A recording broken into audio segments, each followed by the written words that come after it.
This video is sponsored by Alcid eHomes, whose mission it is to accelerate the advent of sustainable, healthy living systems around the world. Hi, and welcome to Best in Tesla. I still see a lot of comments about why people don't want to buy an EV. Right now, anyway.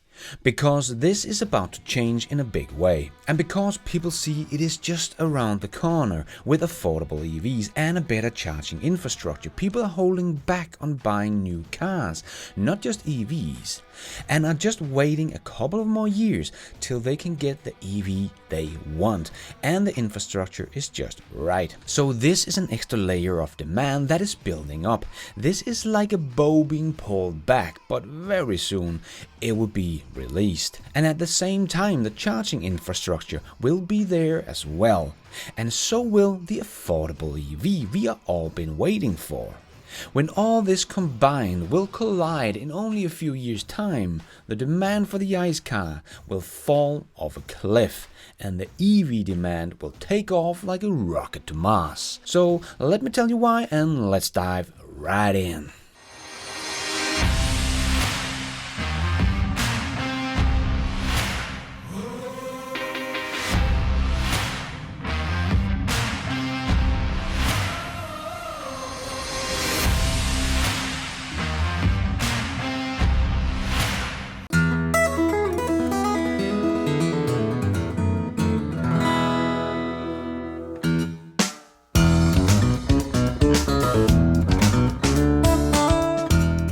What we see is that many people are holding back on buying new cars. Many that would have bought a new car this year or maybe next year will not buy a new car because they are waiting for the right electric car and for the charging infrastructure to grow a bit. But they don't want to buy a diesel car or gasoline car either and lose a lot of money on them. So they will wait. Meaning less sales for the old OEMs and their ICE cars, but also meaning a pinned-up demand for the electric car that is growing secretly behind the scenes. I personally know two of my friends that did want to have a new car, and one of them was very close of buying a new ICE car but didn't, and now is waiting until Tesla's Model Y is coming here to Europe. That is the car they want. The same thing goes from my other friend. But both of them did want or need a new car now, so they are now leasing a car for 1 year and then they will buy their Tesla Model Y. And this is what I see and hear from many people. They don't want to buy the polluting, nasty ICE cars anymore that needs a lot of maintenance. So they do see the benefits of the EV. They want an EV. But the EV is in its early years and people are looking at what Tesla is offering, and there is no doubt that this is the closest to what people want in terms of range and charging speed and charging infrastructure and so on. But this is of course not an affordable car, and we still don't have the affordable EV. The affordable ones here in Europe is still just the very tiny small cars like the E-Up. The Renault Zoe is still the best bet if you want a small EV that is not too small like the E-Hop or others like it, and that is probably why the Zoe is doing so well. It is a bit small, but it is an EV for an affordable price. But the charging infrastructure is still a big reason why many people don't want to buy an EV just yet, and even go back to ICE cars after trying an EV. About 18% of EV owners go back to gas-powered cars according to a new study, and the number jumped to 20% if they are hybrid drivers. And with the hybrids, I totally get it. That is just the most stupid car on the planet, that it's actually slowing down the transition to fully electric cars. Firstly, it's the worst of both worlds. You still have the maintenance of an ICE car, so you don't save anything on maintenance here, and your car still pollute out the tailpipe because the battery is so small you can only drive like 35 miles or 60 kilometers on one charge. And when you go on the highway, the battery just gets sucked dry because the little electric motor is not very powerful, so it's not built for driving at high speeds on the highway. So the electric motor and batteries are almost just wasted. It only really works in city driving, so that is what it's for in my opinion. But you will still have the polluting aspect of an EV with the battery and the pollution aspect of the gas car with the emissions. And it's not a very good and strong gas engine or a very big, good, strong electric motor. worst of both worlds, and because of these cars are still in the category of green vehicles. For now, automakers really like to make these cars because it will help them reach their CO2 targets, but they still get all the maintenance, which is still their core business. So a real win-win for the old automakers and their dealerships. But they waste, in my opinion, a lot of batteries on these hybrids that could have been used for a fully electric vehicles instead, speeding up the production of true EVs. I even know some hybrid owners that never really use their electric motor, just using it as a nice car, because the battery is so small, and if they do mostly highway driving, it becomes pretty much useless. So why waste batteries on making these stupid hybrids? Well, hopefully the EU Commission will not for long classify hybrids as green vehicles anymore, and that would hopefully stop the old OEMs from making them anymore, and use all their battery capacity on making real EVs. But the reason many buys these stupid hybrids is because of the sales staff at the dealerships that want to sell them because of all the maintenance, and it looks good when they can say that it drives so much longer on a full charge and full gas tank compared to an EV or a normalized car, and you don't have to worry about running out of electricity because you have your good old gas engine right there ready to take over. So the range anxiety still plays a big part here, and is also one of the biggest reasons why people don't buy EVs. Yet. But this is about to change fast. The pinned-up demand for EVs will just explode as soon as we fix the charging infrastructure and get the truly affordable EV. And I think this will all collide in a couple of years. So as we talked about in my last news episode, T&E thinks that already in 2025 we will start having cheaper EVs than ICE versions, and by 2027 it will be all cars, SUV, heavy vans, light vans, sedans and small cars and so on. But I think this will happen a little bit faster because of Tesla. They will already in 2023 introduce a $25,000 car, and that would be under the category of small cars that T&E only expects to happen in 2027. But I think when Tesla will come out with this car that they will be able to produce in the millions, it will start forcing the other automakers to come out with a car like that, if they don't want to be left in the dust and let Tesla grow to an insane size.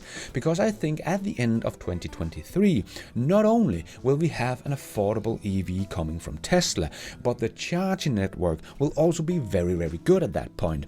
If we look at Tesla alone, they just put up 5,000 charging stalls in the last 6 months. And I do expect this to continue and probably speed up, because they are now producing about 10,000 charging stalls per year in China alone. But let's just say 10,000 stalls per year. So from now on and until the end of 2023, Tesla will put up at least 5,000 more here in 2021 and 10,000 in 22 and 23. So we will be at 25,000 new stalls by the end of 2023. This is doubling Tesla's charging network as of today, where they have 25,000 stalls. And we do know it will not only be Tesla that is scaling up. We know that Electrify America is trying to ramp up as fast as possible and expects to install about 3,500 stalls this year in the USA alone. And we do see more and more so-called normal gas stations starting to put up EV chargers, like Circle K here in Denmark. And in Germany, they want to make it a law that gas stations have to put up EV chargers as well. And many energy companies like E.ON and Clever and much more here in Europe is also putting up more and more chargers to try to become a big player in the new world of electric transportation. And the EU has been out saying that we need 1 million chargers by 2024. So it's not only Tesla that is pushing for more and better charging infrastructure. So many are pushing, and also because everyone is starting to realize that EVs are the future and they want to get the piece of the pie. So yes, right now there are some limitations to where you can go with your EV, or at least how convenient it will be, and in some places in the world there are still simply no charging infrastructure at all. So this is still one of the biggest problems for the EV revolution: lack of charging infrastructure. And it does clearly show in the study that Tesla owners are the least likely EV owners to return to gas-powered cars, and in my opinion this is of course because Tesla has the best charging infrastructure in the world already today.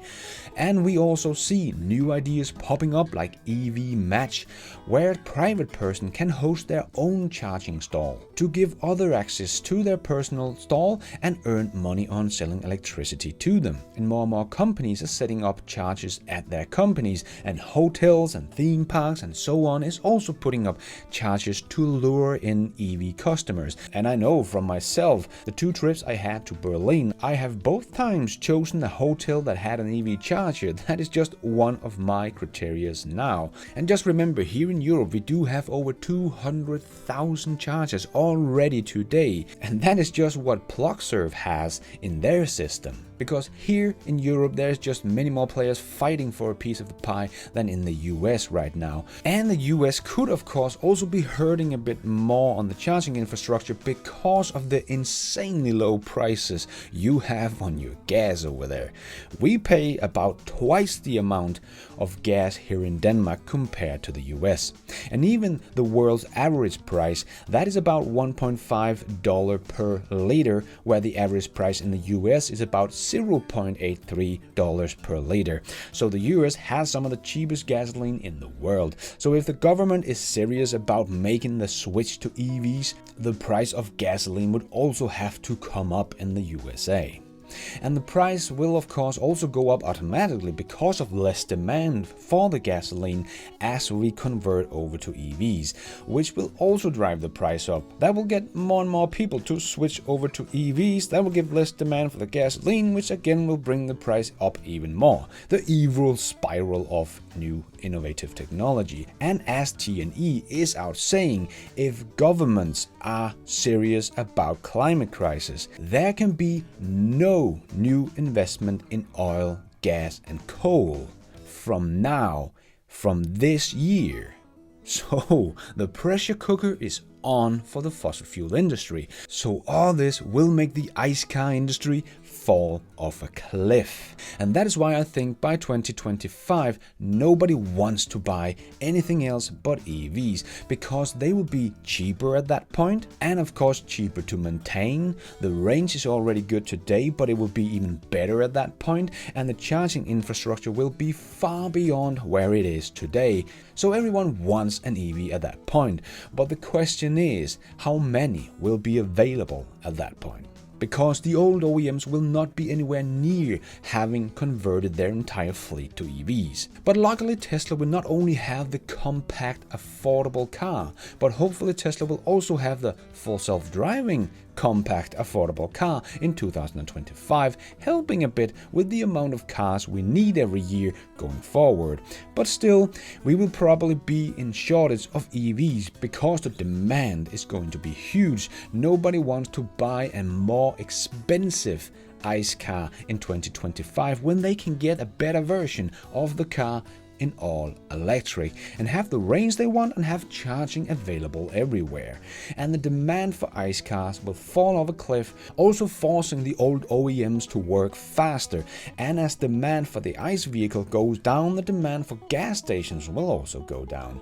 And we will probably see many of the old gas stations close if they don't convert fully over to EV charging stations at that point. So it will suddenly be the ICE cars that are feeling the range anxiety. Is there a gas station at our destination? This will also speed up the process of converting to EVs. This will of course happen much slower because there will still be used ICE cars on the street for many years to come. But still, when demand goes down and more EVs are on the road, we need less and less gas stations, so it will definitely play a role. So the only question is really how many EVs will be available in 2025, how many batteries will the industry be able to produce at that point. Will it all come together in 2025 or will it take a couple of years more? Maybe, but for any one of the old OEMs to think they will be selling new ICE cars beyond 2030 is just, in my opinion, a joke. There will of course be some edge cases, but it will at that point be economical suicide to continue producing these ICE cars that nobody wants, and they at that point will also be more expensive to produce. So the demand for ICE vehicles will probably be mostly supplied by used ICE cars, and there will of course be used ICE cars on the road for many years to come. So there will still be ICE cars, but there just won't be any new ones being produced or sold. So yes, the infrastructure still needs some work, especially in the countries where there pretty much isn't any chargers yet,